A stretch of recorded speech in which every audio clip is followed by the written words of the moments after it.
Retro-style games have become extremely popular over the past few years, but few go to the length of replicating the retro experience as much as Shovel Knight.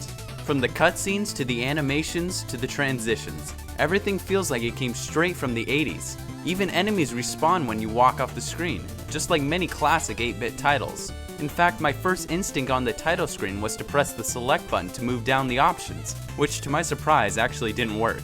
You start the game by choosing one of 9 save slots and entering your name, after which you're brought into the intro, where the story is told in classic Mega Man fashion.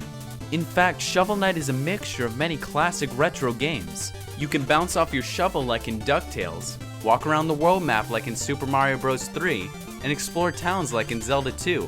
But even though Shovel Knight borrows from so many different games, it's still very original in its own right. For those of you coming to Shovel Knight after playing newer games, it may take a level or two to get used to the controls. The B button is used to jump and select items, and the Y or A button is used to attack. Pressing down will allow Shovel Knight to bounce off of enemies, and even blocks of dirt or stone, and pressing up and Y will use your selected relic. If you don't like these controls, you're also free to change them to any button of your choice to better suit your playstyle. The controls are very well done, and I never died by pressing a button I didn't want to. And speaking of dying, there are no lives in Shovel Knight. Instead, whenever you fall into a pit, touch a spike, or lose all your health, you lose gold. This gold is then separated into bags that float around where you died. You can choose to try to recollect your lost gold or just completely ignore it. Either way, there is no limit to the amount of times you can die, which is very helpful since Shovel Knight is incredibly challenging. Even from the beginning, there's no shortage of dangerous pits and enemies. In fact, casual gamers may even find this game too difficult for them. During the course of the game, I lost 135 lives and 27,000 gold, and I even consider myself an expert gamer on Club Nintendo. But those seemingly impossible challenges are what makes the game so enjoyable to play, and you always get a sense of accomplishment when you complete a level.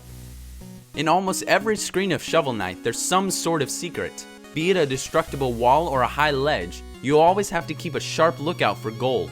Gold can be found in many different ways, such as destroying enemies, finding chests, and digging up dirt piles. You can even destroy checkpoints for gold if you think you can survive until the next point. After completing a level, there are many different ways to spend the treasure you've collected. Your health, magic, shovel, and armor can all be upgraded at any time in town. And you can also purchase relics, which allow you to use your magic for various different abilities. Upgrades and relics aren't extremely expensive, as I managed to purchase every one of them 3 levels before the final boss. But if you don't have enough gold, purchasing relics is completely optional. In fact, you can finish the entire game without purchasing or upgrading anything, but it will make your life a lot easier if you do. You have a ton of freedom like this in Shovel Knight. Unlocking a new area of the map presents you with the choice of which level to tackle first. Going out of order doesn't matter, and it gives you a sense that you're exploring the world at your own pace and not following a set path. On the world map, you may come across wandering travelers that you must fight if you happen to cross paths with. There are only a small handful of these travelers though, and once they're defeated, you no longer have to fight them. It would have been nice to have more of these travelers to battle, but this is just a minor gripe that doesn't affect the overall game.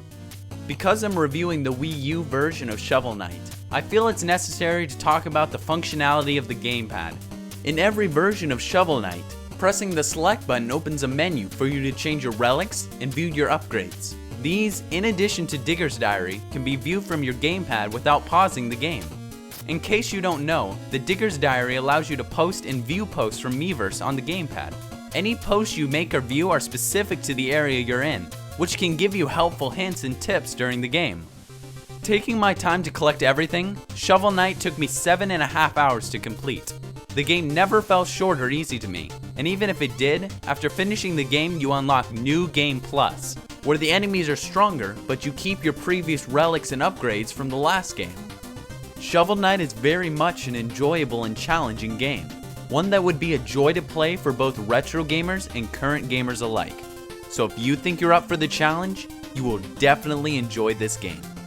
So this has been a Beta64 review of Shovel Knight. Thanks for watching.